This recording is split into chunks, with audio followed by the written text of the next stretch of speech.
The previous verse is saying, Dehi Dasyam, just make us your servants. So then Krishna, although the question is not asked, I would have interjected it myself. With all respects to Vishwanath, I would like to. The gopis said that you showed us all these treasures, and so it's Krishna. My idea of this lila, Krishna would have said, "Well, that's very nice. All right, so I paid you quite a bit, and you said that I've already given you advance payment, like Amazon. You make the payment first, and then you get your goods. So you already paid in advance. You're saying that I paid you so much from the beginning, first time you ever saw us, and I glanced at you, and so many gems. But then you're saying Dehi Dasyam. So how will you serve me? I have so many servants, Raktak and Patrak and Payoda, and so many servants in my house, hundreds of them.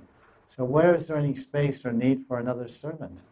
Even though you're paid, you've been paid and you've already been paid so much, and I don't know if there's any service for you.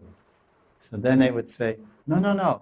When you put on your golden turban, because not only do you get dressed in Nandagram by your sakas and your servants over there, but also you get dressed in the kunjas and your kunja palaces.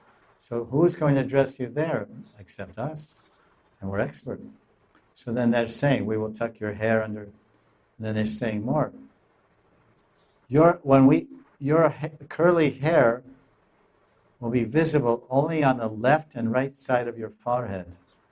They will not cover your face.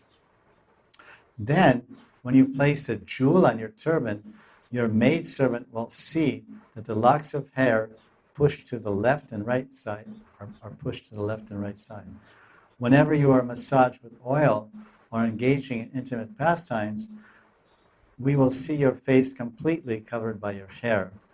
Thus we, your maidservants, will relish abundant sweetness with our eyes.